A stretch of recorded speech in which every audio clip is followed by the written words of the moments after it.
me hurt, I can't fix you.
I've been trying for so long to sing you the right song, to show you something different every day, so you hear what I have to say. Lots of reasons, and now we're here at a standstill. I wonder if you feel the kind of pain that puts your insides low. It's something I know all about. Shocking, ain't it? It's not because it could be her. Many mistakes to make me hurt. I can't fix you.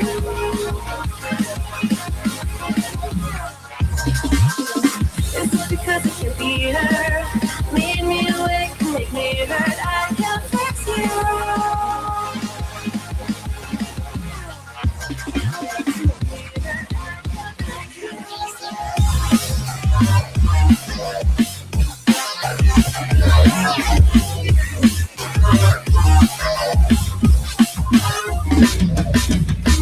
I can feel my heart breaking, the mistakes I've been making. I'm running out of patience to pretend. This isn't how I'll let it end. We're fading. You've been running your last year, last running 9 years. How can a human lose their self-control? There's nothing left to make you whole. I'm done explaining. Is it because it could be her? Many mistakes and make me hurt. I can't fix you.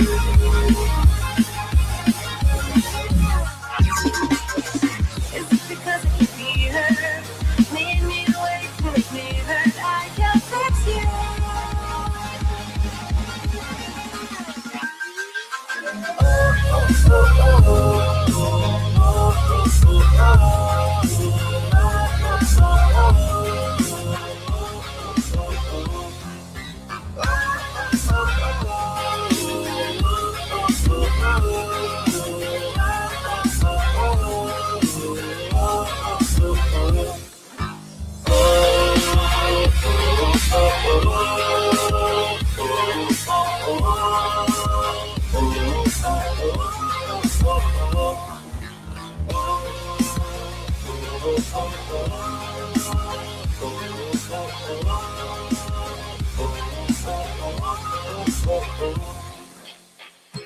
This is what happens when you leave it to somebody else. If you want it done right, you should just do it yourself. You oversaturate your world with nothing but machines. You might make everyone happy, but you're dead inside just like me. And now we're here at a standstill. I wonder if you feel the kind of pain that rips your insides out. That's something I know all about. Shocking, ain't it? We have a lot more in common than you ever come with. It's like we're the same person, me and you. We both don't know what we can do. This is because it can be her. Many mistakes to make me hurt. I can't fix you.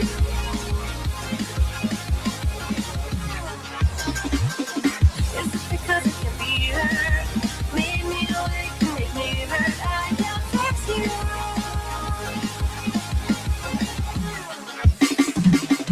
Is it because it can be her?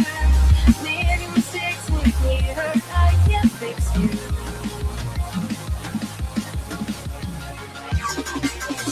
Is it because it can be her? Made me awake to make me hurt. I can't fix you.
This is what happens when you leave it to somebody else. If you want it done right, you should just do it yourself. You oversaturate your world with nothing but machines. You might make everyone happy, but you're dead inside just like me. And now we're here at a standstill. I wonder if you feel the kind of pain that rips your insides out. That's something I know all about. Shocking maybe we have a lot more in common than you ever come with. It's like we're the same person, me and you. We both don't know what we can do. This is because it can be hurt. Many mistakes make me hurt. I can't fix you.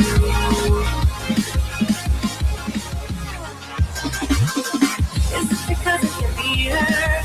Made me awake, make me hurt. I can't fix you.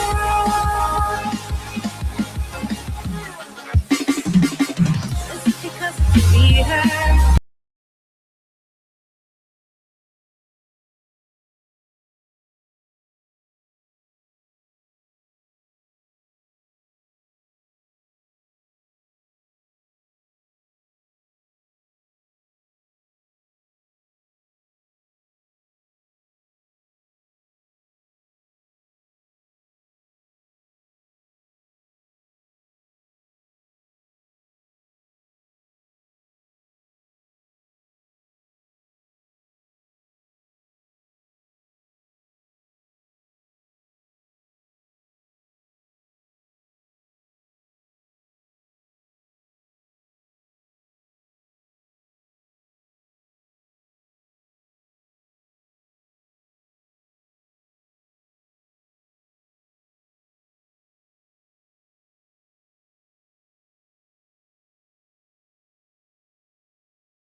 Feliz Navidad.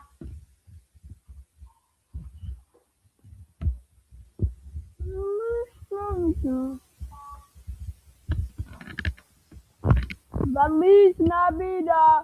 It's plena young felicidad.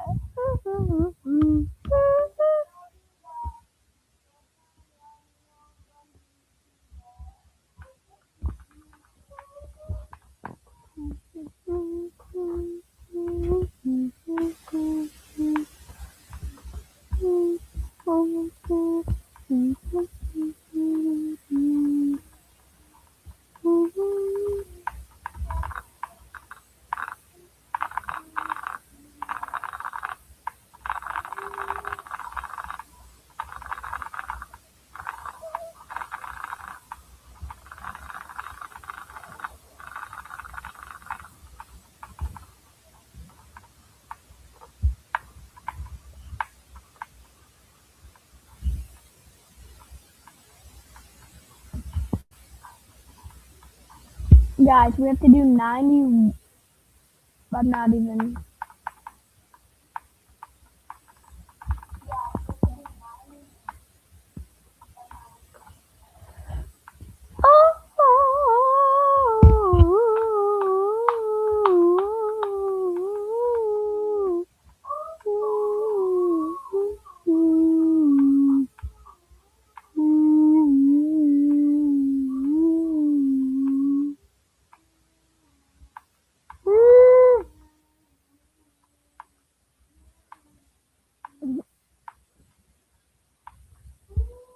Llegada espero, tenéis formas a tiempo gran espera. Y then you actualization doubly when never dare. Buying share my beer and the promise clashes. Hi.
Hey, is this the actual level? Like,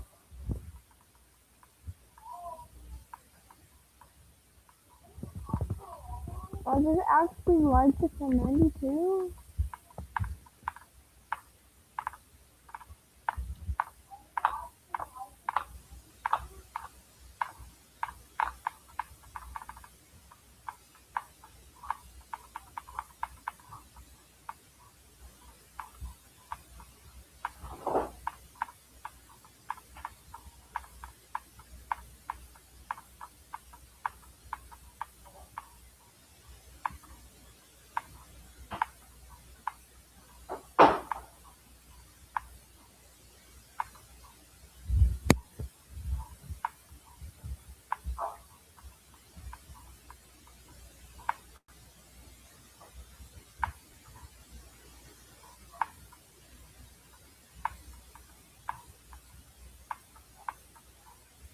Oh my god.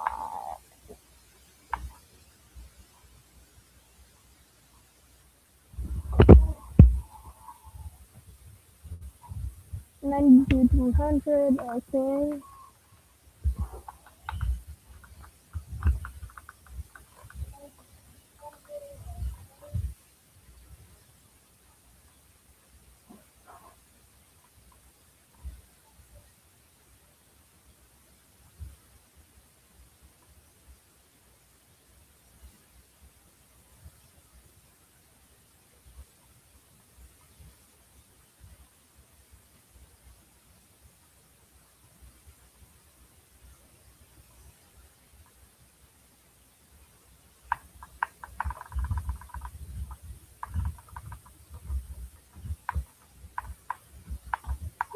know what I was trying to do with his silent key. Well, I have no idea.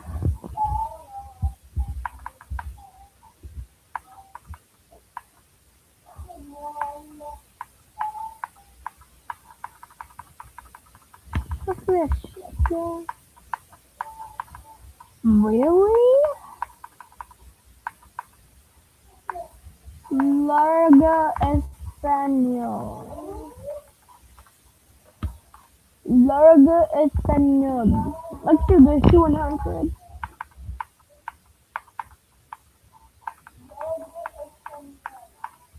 Larga Español.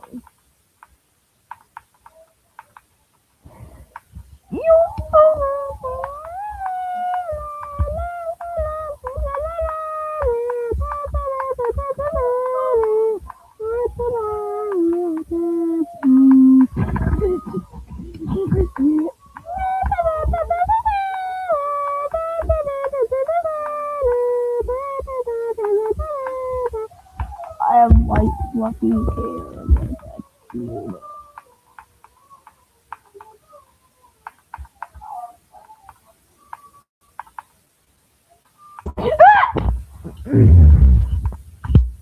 Nah, man. He's like,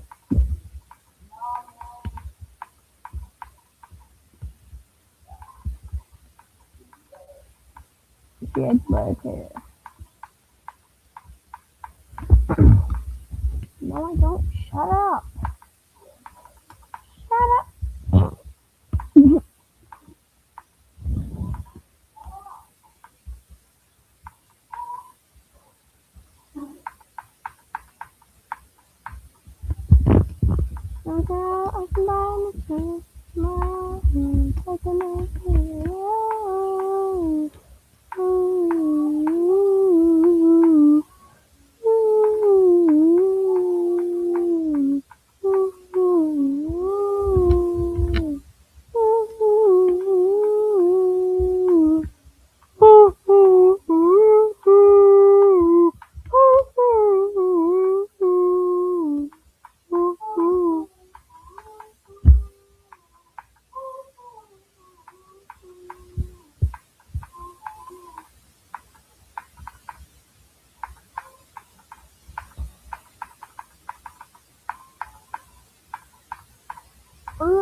Good chat, walk in, Cinduda.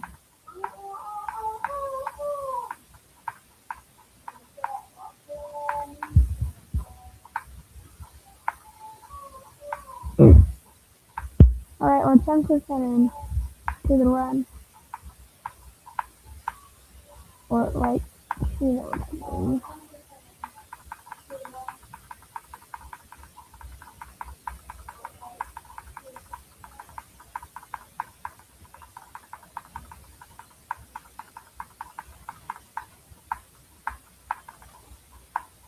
No!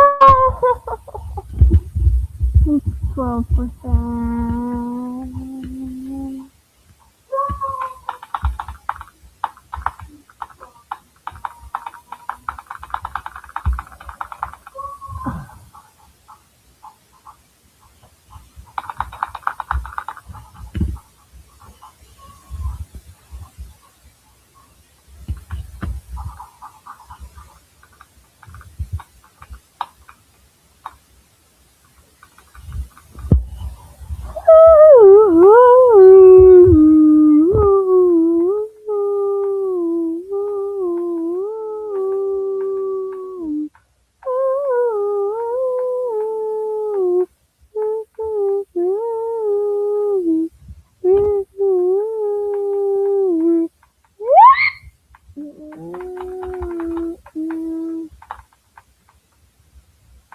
Chiba Winter, Española,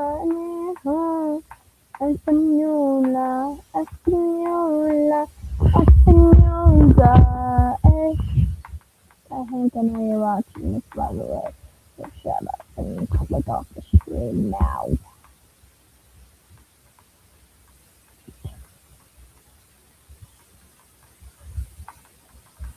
Yeah,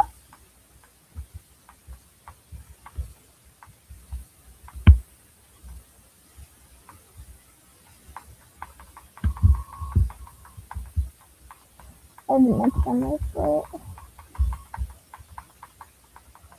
Oh my gosh, I've been even worse it. Oh,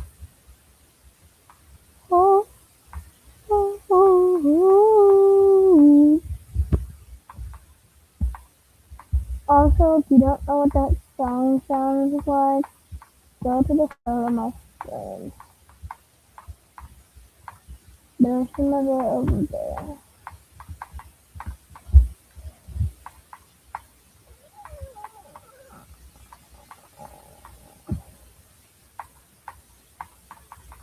Beat me!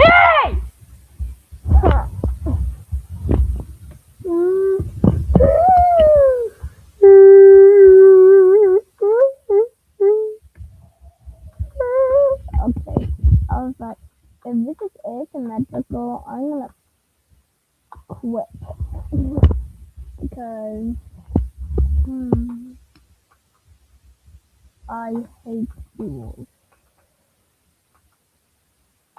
Dude, why do I keep on thinking there's a real fight?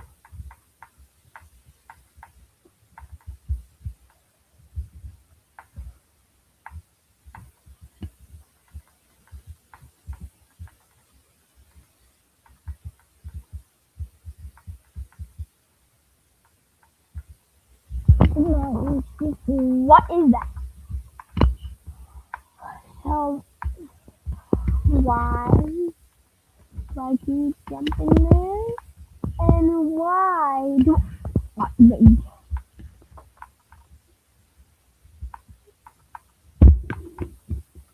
I'm wasting myself.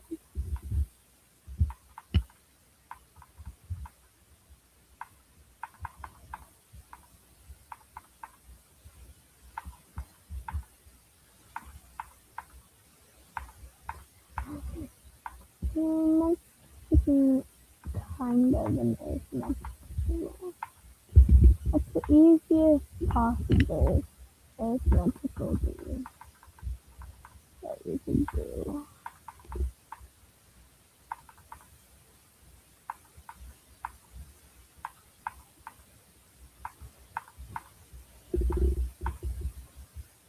Like,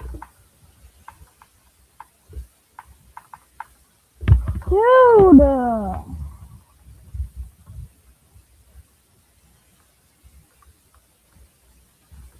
So electrodynamics up there? I think it is.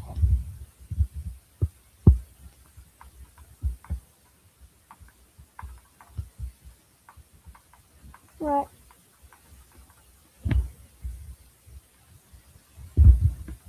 Wait, what?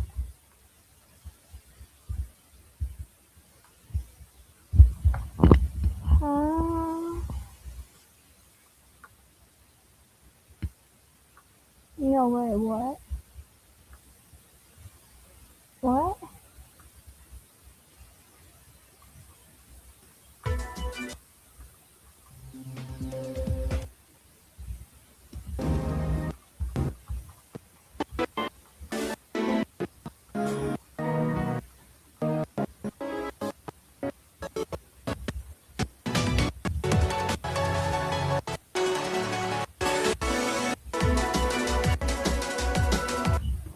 So,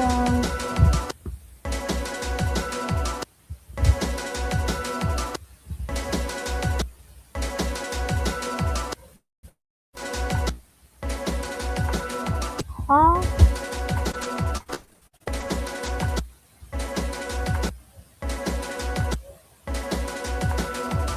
Wait.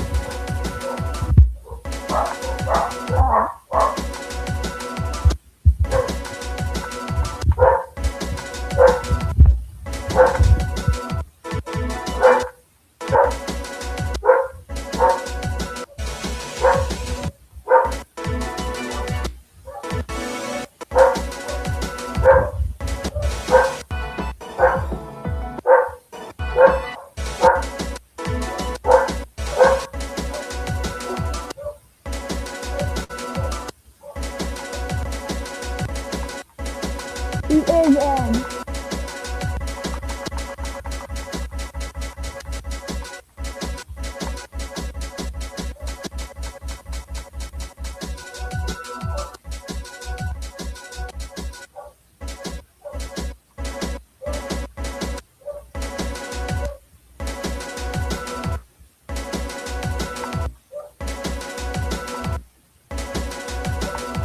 Wait, how do you do this?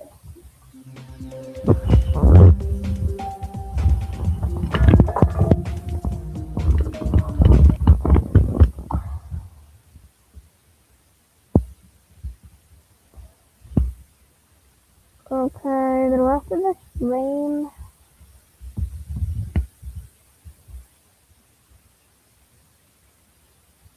Is just gonna be reactions.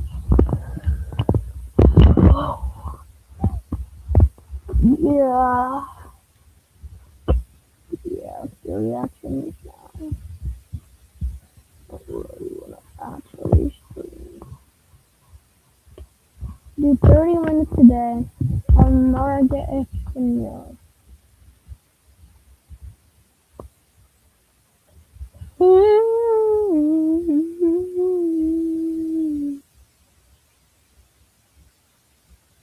Here's 3 ways you can heal from an injury. Guys, I'm okay. Step 1, you don't want to go crazy, but as soon as you're able to, you want to start moving. Even if it's only a tiny bit of movement, the muscle activation helps with blood flow, which is an integral part of healing. Step 2, most people say RICE, which means rest, ice, compress, elevate. But the guy who made rice back in 2015 changed his mind because he said it might actually slow healing rather than speed it up. It's not that RICE or any other method is inherently good or bad for you. You just want to do the things that get you moving sooner.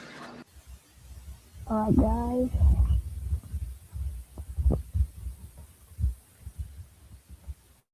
Oh, you watched that? Soft or firm? Why not both? Introducing the new Comfort Mode mattress from Sleep Number. Scribe makes step-by-step guides for any process with AI. You know what's terrifying at work? When you start a new job. Imagine this. You get tricked into joining a cult, and not like a silly fake one. No, a real dangerous cult. But by the time you realize what you just got yourself into, it might be too late to escape. Because this is exactly what happened to me during my first year of college. Let me explain. So when I first showed up on campus to college, I didn't know a single person. Everyone seemed to have their friend groups already, making plans as if they've known each other forever. Meanwhile, I was just sitting alone in the dining area at school checking the weather in Cupertino. So I was super desperate to make friends. I didn't care who it was. At this point, I was so down bad that you could have been the person who doesn't return their shopping cart at the grocery store, and I still would have been down to hang out. But because of this desperation, I befriended the person who got me into this whole mess. Now, I'm not going to say the person's actual name, but for the sake of the video, let's just refer to him as Charles. Get it? Charles Colt. Yeah, hopefully you get the reference, or it's just going to sound stupid. Anyways, Charles was the first person at college who I became friends with. And I should have known from the first time he talked to me that he was trying to manipulate me, because one day after class, I was on my phone not talking to anyone, trying to be that cool, mysterious guy, when in reality, it just made people think I couldn't talk and I was autistic. Not a joke, by the way. That's something that someone has actually told me before, because I just would never talk. I know I yap a lot on here, but in person, I'm shy. But it was in this moment where Charles tapped on my shoulder and asked if he could sit next to me. Of course, I said yes. And at first, he didn't say a word. He just sat there looking around as if he was waiting for something to happen. But then out of nowhere, he compliments my shoes. So I said thank you, and I'm pretty sure the next thing he told me was something the cult taught him in order to recruit people. What did he say? Out of nowhere, without ever previously talking to me, he told me about how he's really struggling to find friends, and he feels like everyone else already had their friend groups. Now, does that sound familiar? It's almost like that's the exact same thing I said I was feeling. So I'm fairly confident Charles knew I felt this way, and that's why he even approached me in the first place. Because think about it. If you're a cult, it's probably a lot easier to convince people like me who are super lonely and look like they don't have an IQ over 5 to join rather than a normal person. Not saying my IQ is 5 though, mine's way higher. Matter of fact, I took an IQ test the other week and I got a score of 45, which I'm pretty sure is above average. I'm gonna check actually. What is the average IQ? 100? Okay, whatever. The test I took was probably just wrong anyway. I guess I can see now why they thought I was an easy target. But anyways, Charles started talking to me about how hard it was going to a new school. And at the time, I thought he was just a kid in the exact same position that I was. So it was really nice to hear that I wasn't the only one going through these struggles. And we became friends very quickly. We'd hang out all the time. And for the first couple of days, he seemed completely normal. And we would just do normal, regular, non-cult things like CrossFit. Just kidding. CrossFit is definitely a cult too, but that's not the one this video is about. So after the first couple days of hanging out with each other, that's when Charles told me about the deli he worked at, which once again, I won't say the name of, but I will tell you, if you really want to find it, you'll easily be able to look it up and find the exact place I'm talking about after watching the full video. Me being unfamiliar with the area, I had never heard of this deli. And at first, I just assumed it was a normal place to eat. I had no reason to think otherwise, but when he was telling me about his job, he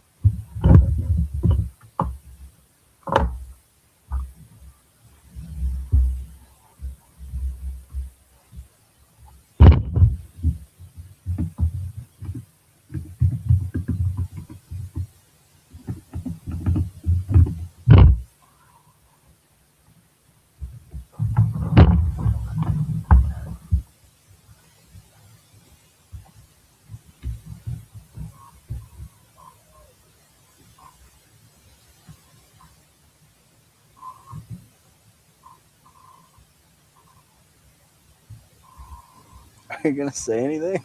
Thank you guys for 3 million. Oh. In honor of 3 million, we're gonna put 300 hot.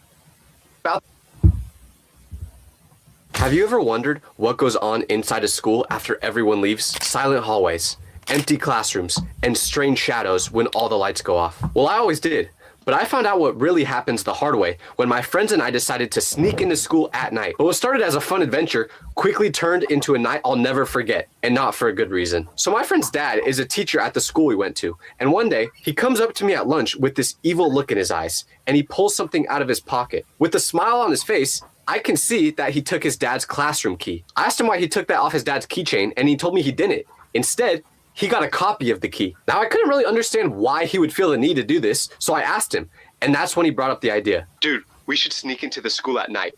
Nobody would know. When he said that, I just stared at him like he was crazy, because I was trying to go to a good college, and the last thing I needed was to get busted for trying to break into my own school. Like, how am I going to get into Hogwarts after doing something like that? But my friend wouldn't drop this idea. He just kept pushing it. Come on, we could literally do it next week, and no one would notice.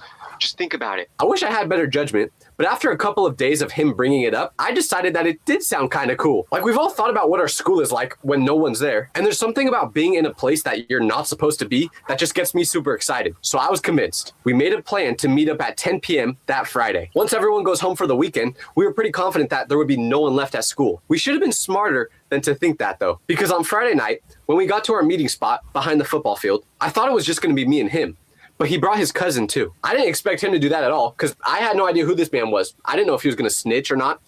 Whatever though, it's fine. When we finally got to the school doors, it looked super different at night. I never realized how much of an echo the school had when you would talk during the day. But now that we were here with no other noises, it was 10 times louder. We got to the front door of the school, and this is where things started to get nervy. Because once my friend turned that lock to open up the door, it felt like there was no going back. And we weren't sure if that when we stepped inside, that would set off some sort of alarm or anything like that. So I was shaking when he put that key in, but it fit in perfectly. So he turned it, and there it was.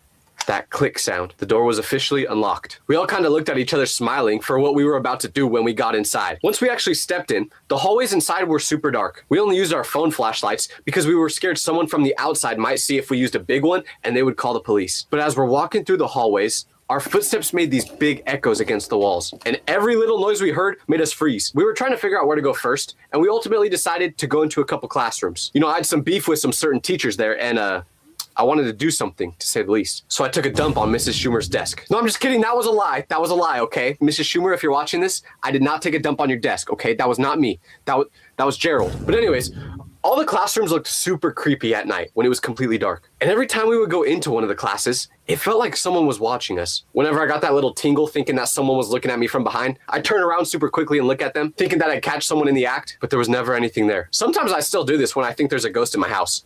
And one day, I'm gonna catch him.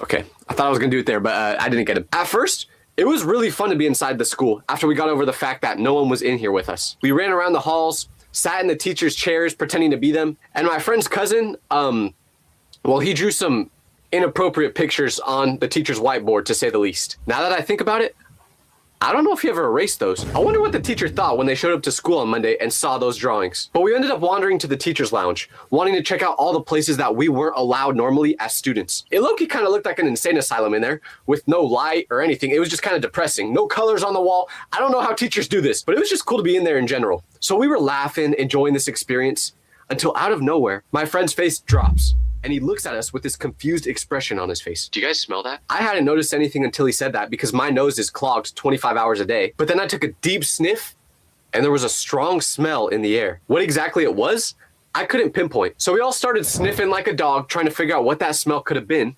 And suddenly it got stronger and stronger. It wasn't the smell of food or cleaning stuff or anything I've ever smelled at school before, but we could kind of tell which direction the smell was coming from, so we figured it would be a good idea to go and try and find the source. We didn't realize just how bad of a decision this would be, because as we walked out of the teacher's lounge and into the hall, the smell got way more intense. The best way I could describe it is that it smelled like chemicals, but it also was burnt at the same time, almost like when you leave something on the stove too long. But as we got closer and closer to where the smell was coming from, something that none of us had planned for happened. We realized exactly what the smell was. Smoke. It hit us right in the face. Once we thought we figured it out, we all kind of looked at each other with confused expressions on our face. None of us said anything at first, but the smell kept getting stronger as we were taking every step. It was almost as if it was spreading through the air vents, and it started to make my nose burn. Then, to confirm my suspicions, my friend says, Is that smoke? When he said this, I suddenly thought of what they always taught us to do in school when there's a fire. Line up in alphabetical order in a single file line, and then once everyone is there,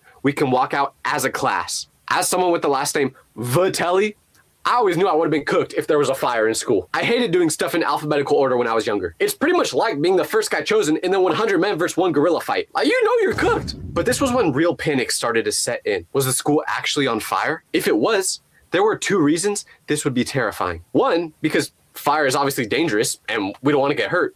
But 2, if the school actually was on fire and we were the last ones seen at it before it happened, who are they going to think did it?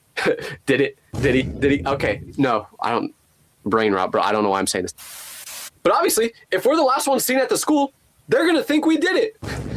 Sorry, not again. My friend's cousin suggested that we leave right away because he already has a criminal record. Glad we decided to bring this guy to break in. But I was thinking about how guilty we would have looked if we left. So I knew if there was actually a fire, we needed to try our best to stop it. Otherwise, I would have been going to college at McDonald's University. That actually don't sound too bad now that I'm thinking about it.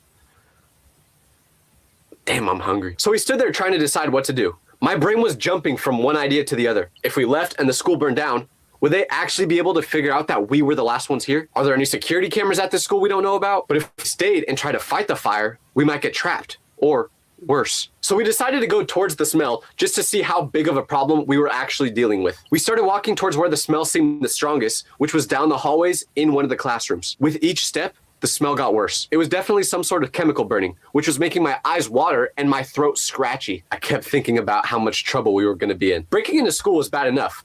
Just that alone could get us suspended. But what if there was actually a fire and we didn't report it? What if the whole school burned down because of us? You know what that means? No school on Monday. No, but for real, that would have been bad. So we didn't want that to happen because my mom would have done way worse to me than the police ever could. So we were arguing about the next best step. We should call someone. Maybe the fire department. No way, are you crazy? Then we'd have to explain why we were here in the first place. What about your dad? He's a teacher. He might know what to do. My friend looked unsure, but he knew it was the right thing to do. So he pulled out his phone and dialed his dad's number. Ring, ring, ring, ring, ring, ring. Straight to voicemail. So he tried again. Ring, ring, ring, ring, ring, ring. Nothing. You can never rely on a teacher to pick up their phone past 10 p.m. on a Friday night. We both knew exactly what that man was doing right in that moment. So that was it. We were on our own with the problem getting worse and worse by minute. The smell was so strong now that I had to pull my shirt over my nose just to breathe. We followed the smell down the hallway, past the math classrooms, and around the corner. When we turned that corner, the smell suddenly got way worse than it had been before. And we also saw something to confirm our suspicions for the first time. Smoke coming from underneath the door. So we approached that classroom door carefully, as if it was about to explode any moment. And we tried to open the door handle, but it was locked. We tried peeking through the small window in the door, but it was so dark it was hard to see. The one thing we knew for sure, the smell was absolutely coming from inside that room. While pressing his face against the glass and cupping his eyes to block out the flashlight from our phones, my friend looked through the tiny window to see if he could see anything inside there. Maybe some smoke or just some sign that would help us out. But the darkness made it impossible. Although we knew we were onto something because of the smoke coming from underneath the door. Once again, we were back to deciding what to do. We needed to get inside that classroom. And then it hit me. The window, huh? This classroom has that window on the other side that faces towards the parking lot. They would always keep it cracked during the school days because it got so hot inside there. Shout out to our school for not having air conditioning, by the way. Maybe it's open right now. We knew that was our best and probably only chance to get inside that class. The three of us sprinted through the dark hallways with our phone lights bouncing all crazy off the walls, knowing how quick we needed to be if there was really a fire. Because we're from California. If there's one thing we know out here, it's fire. And these things can spread fast. So we burst through the exit doors trying to get to the parking lot. We slowed down when we got closer, trying to remember which classroom we were just by. They all looked the same from outside. Dark squares against the brick wall. And then my friend's cousin pointed to the one where the blinds weren't completely closed. That's gotta be it. The window was way higher up than I remembered. It was at least 8 feet off the ground. And I'm 6'8". So if I can't see into it, no one can. Yes, I am 6'8", guys. And I respect women, okay? Who want me? Seriously. I told the guys I was gonna need a boost to get inside, and they immediately crouched down and cupped their hands together to help me out. I stepped into their hands and they lifted me up. Once I could reach the window ledge, I was able to pull myself up enough to see inside. But what I saw made absolutely no sense. The room looked completely normal and empty. No fire, no smoke. Nothing spilled over inside, just dark lab tables and stools tucked underneath them. What do you see? Nothing. There's nothing inside here. Well, maybe it's not where the smell was coming from then. But the smell was way worse here than it was inside the hallways. It was leaking through the tiny crack I was peeking through, and it was making my eyes water. I tried pushing the window open wider so I could get a better look, but it was stuck. Probably because I haven't seen it move from that position since the whole time I was at that school. So I pushed harder using everything I had, and suddenly, it broke away. The window slid up about halfway, and now the smell was so bad that I felt like throwing up. Literally the first thing I did when that window opened more was gag. Oh my gosh, the smell is definitely coming from inside here. That's what I thought in the moment, not knowing the full truth about the situation. What is it? Can you see anything burning? No, that's the weird thing. It looked totally normal, except for the fact that the room was covered in some sort of haze, as if there was smoke in it recently. I pulled myself up higher, trying to get a better angle of the whole classroom, and I managed to squeeze myself halfway through the window, hanging in there like an idiot with my legs dangling outside of the building and my torso inside. I recalled to all the Final Destination movies I watched, where someone passed away in a ridiculous cartoon way, just thinking I was next up. But I turned on my phone flashlight and panned it around, desperate to find something that would explain the smell and the smoke. The tables were all clean. The cabinets were all closed. Nothing was knocked over or spilled. Guys, I don't understand, but the smell is definitely coming from inside here. Maybe it's like invisible gas or something. Which is what they said as they were still trying to hold my big back up. But the thought of invisible gas freaked me out. What if it actually was some dangerous gas that could poison us from breathing it in? Or what if it could explode? I've seen stories of people just passing away one night in their sleep because of the gases, and they had no idea that it was coming. So what if we were breathing in toxic chemicals right now? So I scrambled to get back out of that window, and as soon as my feet hit the ground, I backed away from the building, taking deep breaths of the clean night air. We need to get out of here. I don't know what's going on, but we need to leave. The possibility of those dangerous invisible gases really freaked me out. The guys didn't even try arguing. The freaked out look on my face must have been enough to convince him to leave. But we needed to figure out if we were just going to leave without saying anything or actually try and solve this. We need to call 911. There might be a gas leak or something that could explode in there. Are you insane? If we call 911, they'll want to know who we are and why we were at school at midnight. If we do that, we're getting arrested. But what if the whole school burns down because we didn't tell anyone? We'd be responsible. As Dumb and Dumber were arguing, it felt like we were stuck in between two horrible choices. Either risk getting in serious trouble or risk being responsible for something horrible happening to the school. We decided we couldn't just leave if the school was in danger. Although we were terrified of getting caught, actually being the reason that something bad happened sounded even worse. But we knew calling 911 directly would mean us getting in trouble because of the questions they would have asked us. They ultimately would have found out that we were breaking into school, and that's how we found this smell. So we stood there trying to figure out what to do, when finally, I had an idea. What about calling the school's emergency number? You know, like the one they give the parents? We could call from a block number once we're far away, just say that we were driving by and smelled something weird, and that's it. It wasn't a perfect plan, but it was something, because our school had this number that you could call if you had any questions or concerns, and it worked 24 hours a day because it wasn't affiliated with the actual school. It was a separate company. So we decided to get out of the parking lot first, then make the call once we knew we were a safe distance away. The plan was to leave everything exactly like we found it so no one would know we were there, unless the camera saw us. Sorry. So we went back to my friend's dad's classroom first to make sure we didn't leave anything behind, and the smell wasn't as bad over there, so we figured that we would be okay. We checked the room quickly, making sure that nothing changed, and then we bounced. We ran for blocks without stopping, not saying a single word to each other, just trying to put as much distance between us and the school as possible. We finally stopped when we reached the park about half a mile away. All three of us stopped and laid on the grass, panting and coughing. Our lungs hurt from running so hard and from whatever that smell was that we were inhaling the whole time. So then my friend's cousin pulled out his phone and called the emergency number. We figured it would be safest for him to do it since he didn't actually go there. When the automated system picked up, he left a message about a chemical smell coming from the building. We sat in silence for a few minutes after that, all thinking the same thing. Were we going to get caught? Were there security cameras we didn't know about? Was the school itself going to be okay? We had to decide on a game plan to make sure that if anyone asked any questions, we all had the same answers. We agreed that we wouldn't talk about this to anyone, and if someone were to ask us a question about the situation, we would just deny. So that weekend was super nerve-wracking, not knowing what would happen next. But then Monday came around. Now we had to go back to school, and I barely slept at all that weekend. The first thing I did when I got to school that morning was check out the classroom to see if anything happened to it. But when I walked by, it looked different. There was yellow caution tape across the door, and not like just a little strip. No, the whole doorway was crossed off with this bright yellow tape that said, "Do not enter." A bunch of students were crowding around the hallways trying to figure out what exactly it was. I tried to act normal as I walked past, just keeping my head down and looking through the weather in Cupertino. But a couple minutes before classes started, the principal's voice suddenly came over the intercom and said, "Attention students and staff. Because of an incident, classes in room 118 will be moved to the library until further notice." Which class was room 118? Yeah, you guessed it. The room with the caution tape over it. So what incident was the principal referring to? Is an incident what you call when 3 students break in and almost die from chemical fumes? Did they know we were there? Were they just waiting to pull us out of class and arrest us in front of everyone? Yo, low-key, that would be kind of hard though. Like imagine your crush watching you get arrested. That'd be kind of sick. Once lunch came, I was walking towards the cafeteria when I noticed 2 teachers talking outside of that room again. They kept pointing towards the room as if they were talking about it. So I slowed down to try and hear what they were saying. Peterson's always super careful with this stuff. Yeah, but you know how things like this can happen when students are messing around. I kept walking before they noticed me eavesdropping, but my mind was racing. When they mentioned students messing around, I definitely thought I was getting busted. And then, in the middle of history class, my phone buzzed in my pocket. I sneakily checked it under my desk, and it was my friend sending a text that said, "Did you hear?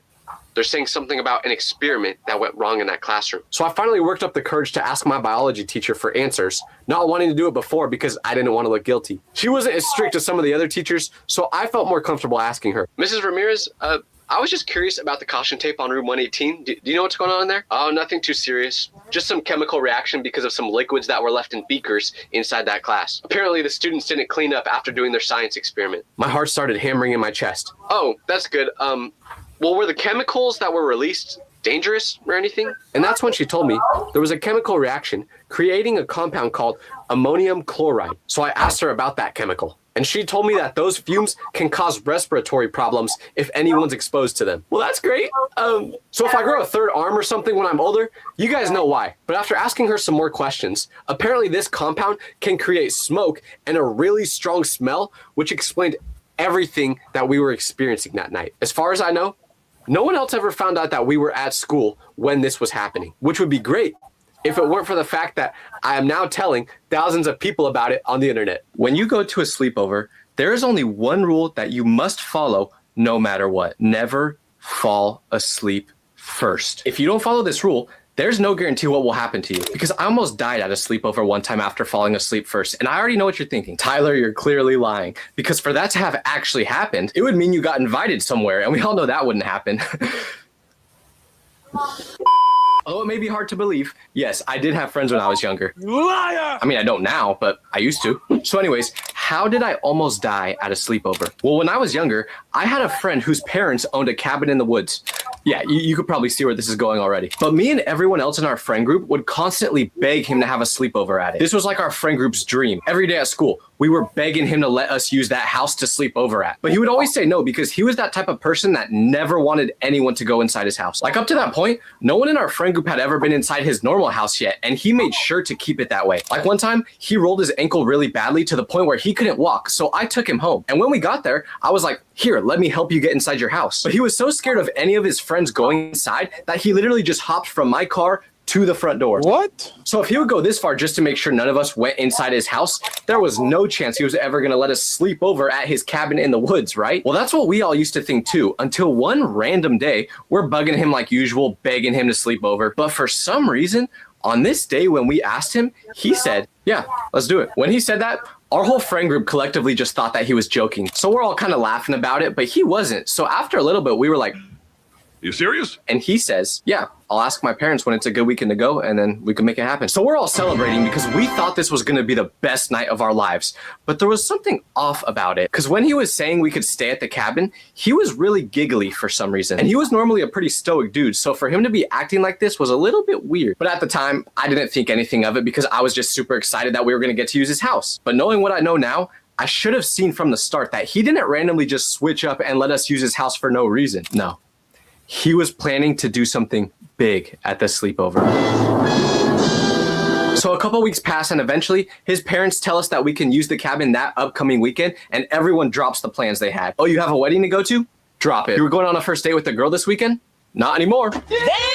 Like we were all going to make it to this sleepover no matter what. I would have missed the birth of my firstborn child to go to this. Matter of fact, I would have missed my own birth to go to this. So we're hyped. The whole week of school flies by because all any of us could think about was getting to that cabin. And we had it all planned out. On Friday after school, we would all get picked up in one car and drive to the cabin. So that's what happened. It felt like that scene in the Hangover movie where they're driving to Vegas knowing that they're about to have the best weekend of their lives. But just like that movie, nothing went like we thought it would because none of us had ever been to that cabin before. We just heard about it and saw pictures that he posted. So we didn't know exactly what to expect. But as we're driving to it, the area around it started to get really weird. Like it was super isolated. There was a couple gas stations and one grocery store in the town it was in, and that was it. So this kind of sketched us out because of how few people were there. But at the same time, my friends were like, they loved how there was no one else in the area because it kind of made it spooky, but in like a fun way. That's how they felt, not me though. So I was freaking out, but everyone else in the group was acting like it was super cool. And I couldn't be the only one to act all scared, so I pretended to be excited as well. By the way, something I haven't mentioned yet is during this whole ride, my friend whose parents owned the house was acting strange again. Just as he was on the day he told us we could do the sleepover originally, he was giggling a bunch again and just had that look on his face like he was up to no good. And none of my other friends really seemed to notice, or at least they just didn't care.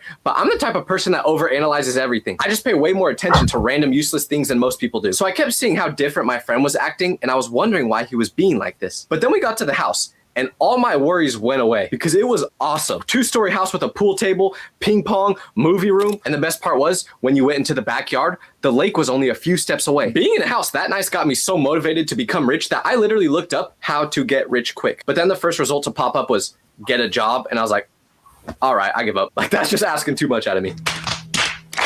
But anyways, we're all getting settled into the house, exploring the area, thinking about how legendary of a night this is going to be. So we just start doing normal things that guys do during sleepovers. Playing video games, eating a bunch of food, contacting the dead, just the normal boys sleepover stuff. So it gets to about 1 a.m. and everyone is still wide awake because we all made a pact that we were going to stay up the whole night because this was like a once in a lifetime sleepover. So we didn't want to just waste it by sleeping the whole time. But unfortunately, I knew I wasn't going to be able to stay up the whole night because I've been to plenty of sleepovers in the past where I tried to pull an all-nighter and I just cannot do it. And it wasn't because I didn't try. Like my friends and I would go to extreme lengths just to try to get me to stay up. I remember one sleepover I went to, I drank 2 Red Bulls at 2 a.m. and my friends literally attached chip clips to my eyes to keep them open. What the heck? But by 2:30 a.m., I was already knocked out. One of my friends even splashed a bucket of ice cold water on my face when he saw me dozing off, and that woke me up for about 2 seconds. I didn't even bother drying off. just fell back asleep while wet. So I kind of knew it was inevitable that I was going to be the first one to fall asleep this time too. But this terrified me because for anyone who has ever been to a boys' sleepover, you know that falling asleep first is playing a risky game. Because if you are that first one to fall asleep,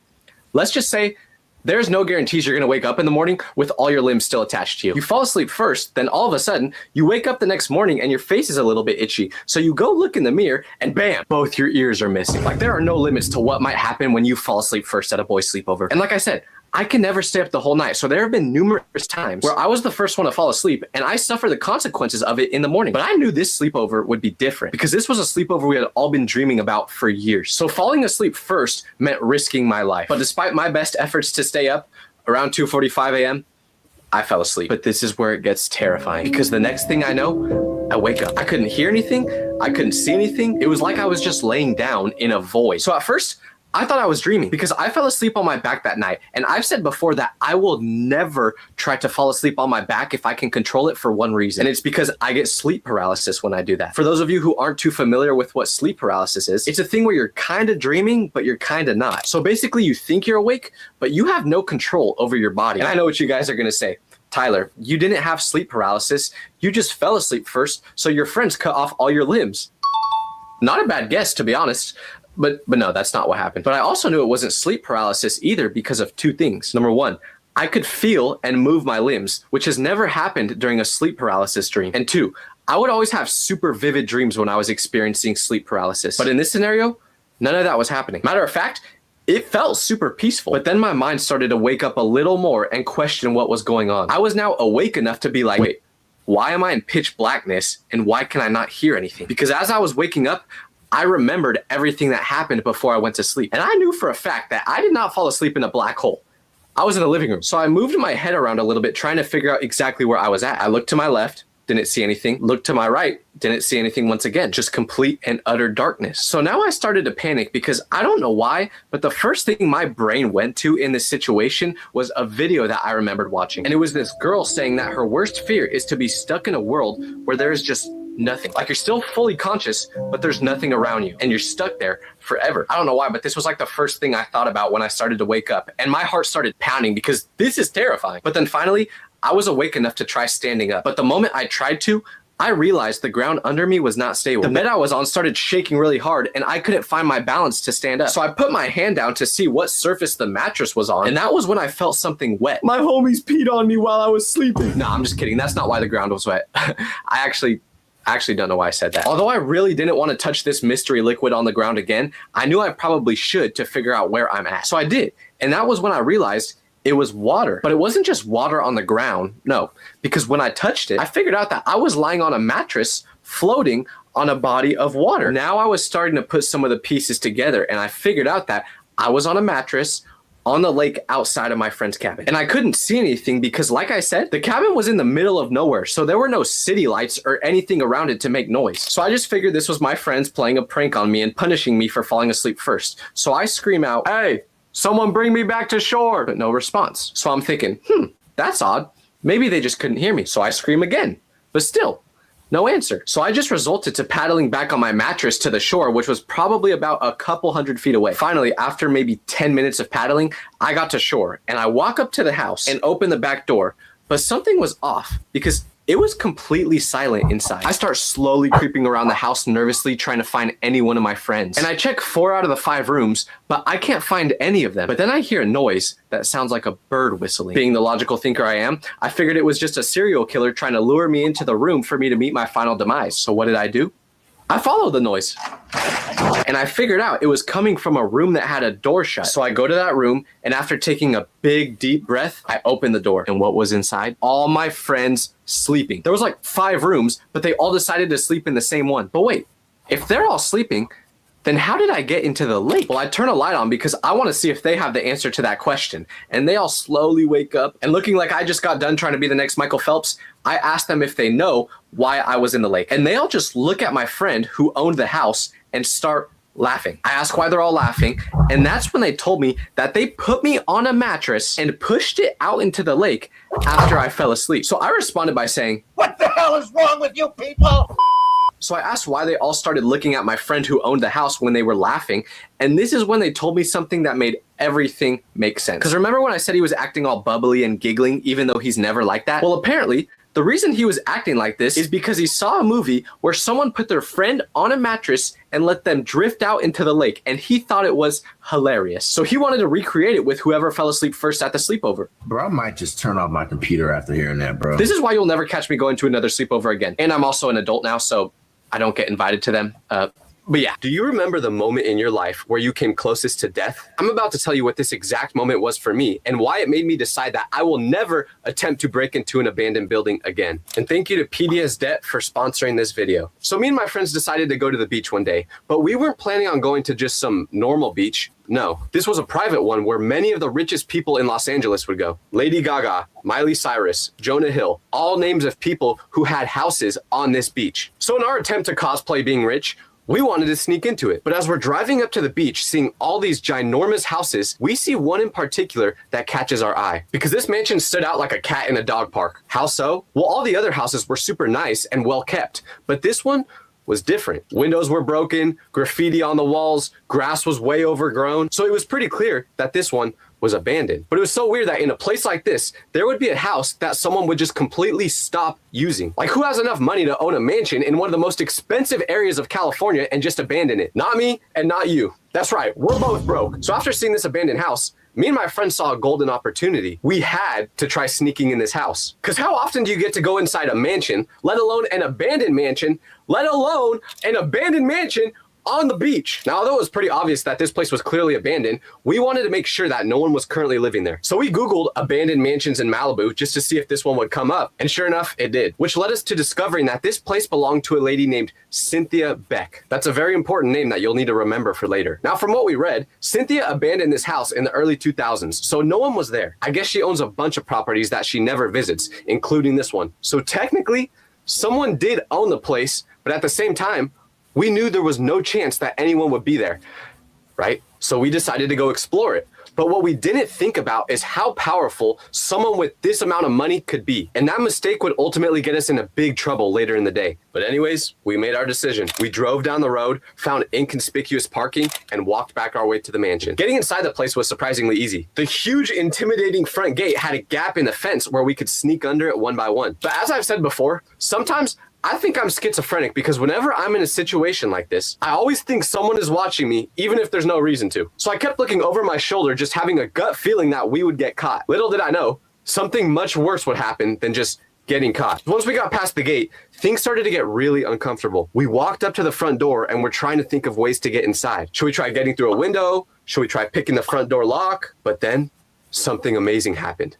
My friend pulled on the front door knob and it opened. Who would have thought? We could have just tried opening the door. So we stepped inside. Now, the moment I got into this house, goosebumps started to crawl all over my skin because this house felt straight out of the Great Gatsby movie. Now, I've never actually watched that movie before, but I just assumed this is what it was like because it wasn't modern. It had super cool, unique architecture. And what do I mean by that? Well, for starters, there were walls that looked like they were made out of literal gold. I don't know what they were actually made out of, but that's what it looked like. So that kind of gives you a vibe for what the house was like. But after looking around the house for a couple seconds, I saw something that started to make me really uncomfortable. But those aren't even the craziest things that were in there, because what we discovered later in the house made us realize that this place was much more than just an abandoned building. I don't know why, but I felt like I had a TikTok accent when I just said that. Do y'all think I have a TikTok accent? This has nothing to do with the video, but just let me know. I need to know. Anyways, these personal items we found made a super unsettling atmosphere. Like, there was one room that clearly must have been for a child. There was stuffed animals and building blocks arranged as if a family was just living there, and out of nowhere, they just disappeared. And after leaving the children's room, we went to the basement, and this was when things started to get weird because the basement revealed a huge surprise. We got to the bottom of the stairs, and what do we see? A vault that looked straight out of a heist movie. There was a massive steel door with one of those levers that you spin around to open it, and it was slightly open, just enough for us to squeeze through it. Now, I don't know how any of you guys watching this grew up, and maybe I'm in the minority here, but I did not grow up with a bank vault in my house. A piggy bank with 80 cents in it? Yes. But a vault that looks straight out of Maze Bank? No. If any of you guys grew up with this and I'm just out of the loop, please let me know. I want to stay with you. But because I've never seen something like this in a house before, it felt really strange. So of course we stepped inside hoping that we just hit the jackpot. But unfortunately, It was empty. What did I kick? A bullet. Now, I had no idea why this was in there, but I was also too dumb to question it, so I just kept moving along. But then I started to think, what would be so valuable that you would need to put a bank vault inside your house? Was the Krabby Patty formula hidden in there? That was my best guess. But as we're exploring the inside of this vault, we heard the last noise you would ever want to hear when you're in this situation. A car right outside. My friend whispered, "Did you guys hear that?" And the terrified looks on our faces confirmed that we did. At first, we just thought it was someone who had the same idea as us and wanted to explore the place. But then we remembered, we had to hop a gate to get onto this property. So the only way for a car to get onto this property was to open the gate. It was huge. So they had to know how to open it to get through. And what did this mean? Whoever opened that gate wasn't just another person who was trying to explore this place.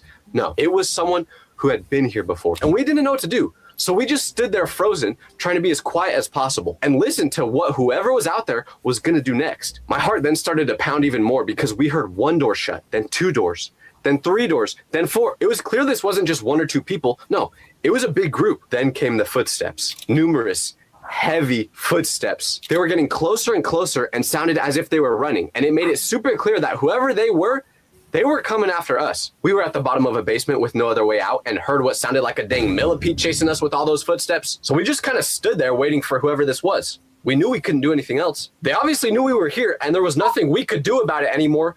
So I just hit that dog pose. I pretty much accepted that we were cooked. But as the footsteps got closer, eventually we heard the front door slam open. This wasn't Tinkerbell opening the door. It sounded like my mom after I didn't put a dish away and she came running into my room. That's how much force they put into opening that door. And then we heard screams. "Anyone inside needs to come out with their hands visible." My first instinct was, oh my gosh, it's the police. I'm about to get arrested. I should run and get out of here. But my second instinct was, you're an idiot. I don't know when I started thinking I could outrun the police, but it wasn't gonna happen. So me and my friends are just standing there frozen, shaking, having no idea what to do. None of us said a word. Like, what exactly are you supposed to do in this situation? Please, let me know. Because listen, I've seen those videos before where people get raided by the police. And I know that if you make any sudden movements, you're putting yourself in danger. So I just stood there like the mannequin in Target that I used to be slightly attracted to. I was like this. Because we weren't making any noise, this group of people that just got into the house still didn't know where we were at. So I could hear them methodically moving through the house room by room. They had heavy boots on the ground with radio chatter in the background. But the scariest part was, you could literally hear the sound of weapons as they were jogging around. Then suddenly, the basement door swings open. 4 officers in tactical gear with helmets on and the word police across their chests. And they had weapons drawn and aimed directly at us. I could see the serious look on their face behind their visors. Not a single one of them thought that we were just some harmless teenagers. And as they make eye contact with us, they go, "On the ground now! Hands where we can see them!" So we went face down on the ground, which was pretty messed up to make us do, by the way, because the ground was dirty. And I also had one of my favorite shirts on. That got ruined. Like, you couldn't just have your weapon drawn at me while I was standing up. When they told us to get down, I dropped so fast my dang chin hit the floor. So all 3 of us were face down on the ground with the police having their weapons pointed right at us. And I remember lying there, cheek pressed against the cold floor, dust filling my nostrils with every terrified breath. And all I could think was, whatever's about to happen next, can y'all just please not tell my mom about this? If she found this out, she'd ground me till GTA 6 came out, which means forever. So they pressed their knees into our back as someone zip-tied our hands. "We've got 3 suspects secured," one officer said into his radio. I wanted to explain that we were just stupid kids trying to explore an abandoned mansion, but when you're face down with a weapon pointing at your back, for some reason, you don't really feel like talking back. Then they pulled me and my friends upstairs one by one. Then they sat us against a wall like a lineup in some police drama. All of a sudden, the lights inside the house came on. They knew exactly where the switches were. I didn't even know someone still paid the electric bill for this place. But when those lights came on, I was able to get my first look at just how serious this response was. Because this wasn't just local cops. It was a specialized unit with equipment that probably cost more than my college fund. All for me and my 2 friends. They had a full SWAT team out here just to arrest Dumb and Dumber. Then they started asking us questions. "What's in your backpack?" one officer demanded, gesturing to our bags that we dropped when we got inside. And something that wasn't funny at the time, but is super funny to think about now, is when they asked this question, my friend tried to answer, but his voice cracked so hard because of how nervous he was that he had to repeat what he said. I thought he was about to pee his pants because I said I was scared of what my mom would do if she found out about this. I couldn't imagine what his mom was about to do because she used to be in the military. I knew that whatever ended up happening in this situation, I was probably never going to see him again, either because we were going to jail or his mom was going to ship him off to some boarding school in the middle of Asia somewhere. But then he gathered his voice and answered the question. Just our phones and waters, officer. And I could tell they thought that we were trying to steal stuff inside this place. So I told the officer, like, we're not trying to steal anything, sir. He gave me a look that clearly said he did not believe a word I just said. But then one of them dumped out the backpack, carefully examining my phone and the water bottles in it, and he threw away the granola bar I brought as a snack. Not cool, officer. But after looking through the whole bag, I guess it was pretty obvious that we weren't professional thieves. No tools, no weapons, nothing in there that suggested that we were there for any other reason simply than being nosy. So with us still in handcuffs, they finally put the weapons down. And for the first time, I was able to gather my thoughts a little bit. With the first one being, why would a whole SWAT team come to an abandoned building just to arrest a couple of kids for trespassing? Unfortunately, I got the answer, but it wasn't one I was hoping for. The officers radioed in saying, we've secured the premises and detained 3 juvenile trespassers. So that basically confirmed that I was gonna go to jail that night. I accepted that already. So at this point, my thoughts switched from, please don't make me go to jail, to, please don't make me share a cell with Diddy. Then the officer asked a question that we didn't understand at all. He said, who sent you? Like someone would actually hire 3 idiots to break into an abandoned mansion. But apparently, the reason they asked this was because this abandoned house was much more complicated than we realized. And I said, he's telling the truth, officer, trying to not look intimidated, even though a pee stain was probably going down my leg at that very moment. Then the officer got me worried, because he said, you guys do realize that this isn't just a normal abandoned building, right? You triggered a silent alarm the moment you stepped onto this property. So I said, officer, we honestly don't know anything about this place. It looked completely abandoned from the outside. We just wanted to see what it looked like on the inside and maybe take some cool pictures. Then the lead officer exchanged looks with his partner, who still had his weapon by his side. Breaking and entering carries serious consequences, especially with a property of this value. The penal code treats this differently than any other normal abandoned building. Another officer that must have been the good cop in this relationship was looking through our backpacks, and then he said, just phones, water bottles, and a granola bar. No tools, no spray paint, nothing that suggests intent to vandalize or steal. When he said this, I got my first sign of hope. The kinder officer knelt right beside us and said something that made a whole lot of sense. As he went, this property has motion sensors around it, and you guys triggered the silent alarm. When these alarms are triggered, the security company that the owner of this house pays a lot of money to have immediately responds to it. They contact law enforcement, and because of the value of this property,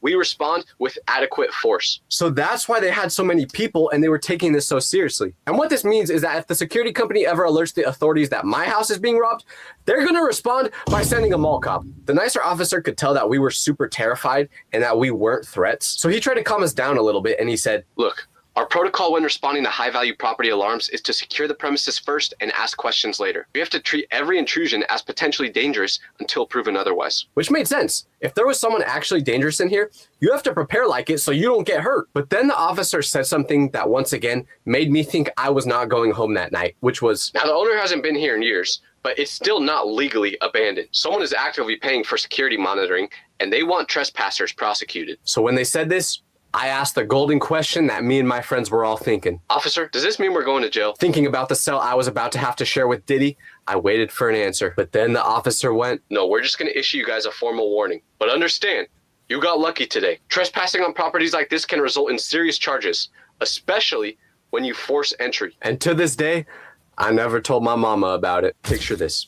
You're sleeping over at a friend's house, and in the middle of the night, you wake up to use the bathroom. But when you turn the light on, you see blood on the floor, and your friend is completely gone. You walk around the house trying to find him, but there's no sign of him, except for a trail of blood throughout the house. Because this is exactly what happened to me at a sleepover, and it's one of the many reasons why I don't do them anymore. So let me tell you exactly what happened. You know how you can sense when something's off about someone, even if you can't put your finger on exactly what it is? It started like any other Friday. My friend texted me at lunch asking if I wanted to go to his house and hang out for the rest of the night. We've been best friends for a while, so sleepovers at his house happened pretty often. This wasn't like some new thing. And whenever there was a sleepover happening with my friend group, it would always be at his house because it was like his house was literally set up for sleepovers. His parents were really cool. They had a whole movie and gaming room, and his kitchen was always stacked with the best snacks. So if my friends and I ever wanted to do a sleepover growing up, it was a no-brainer on whose house we were going to. So after school, I went home, packed my overnight bag, and rode my bike straight to his house. But from the moment I got there, things started to get weird. First of all, whenever we had sleepovers, there would usually be about 4 or 5 of us that were invited to go. So I just assumed that would be the case this time.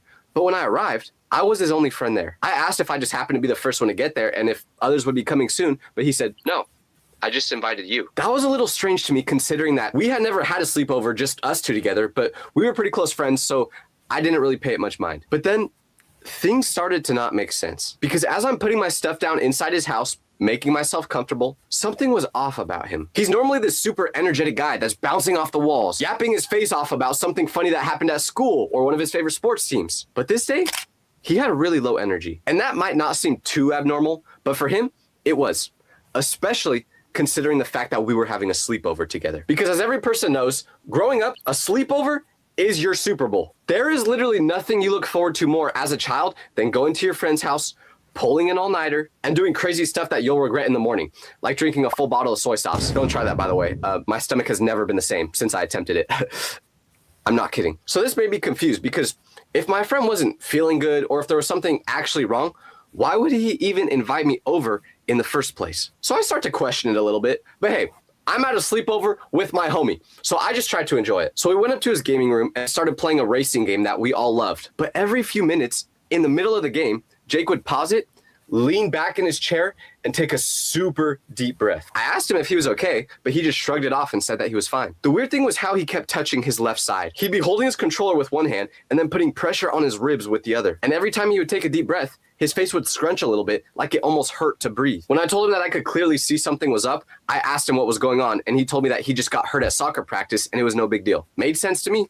Jake was always getting injured playing soccer. Like, have you seen how crazy some of those slide tackles can be in that sport? So I wasn't surprised. But around 8, we ordered pizza. And this is when I really started to notice that something was off. Because Jake, similar to me, is a big back. So normally, he can scarf down a whole pizza just by himself. But this time, he pretty much left the whole pizza just for me to eat. And listen, I ain't gonna complain about getting more food, so I just shut up and started eating. As we were eating the pizza, we had a movie turned on. But the whole time we were watching it, Jake was just pacing around the movie room instead of sitting on the couch like I was. The whole night, it felt like he was super nervous about something that was about to happen, but he couldn't tell me what. I asked him probably 5 times about why he was acting so weird, but every time, he would just brush it off. During our normal sleepovers, we would usually knock out around 2 a.m., but by the time the clock struck midnight, he was already done. I was still watching a movie at that time.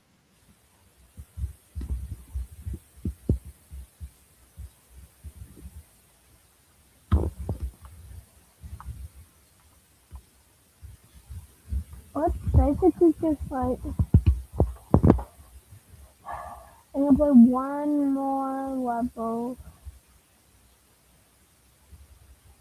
after this. And yeah, after this.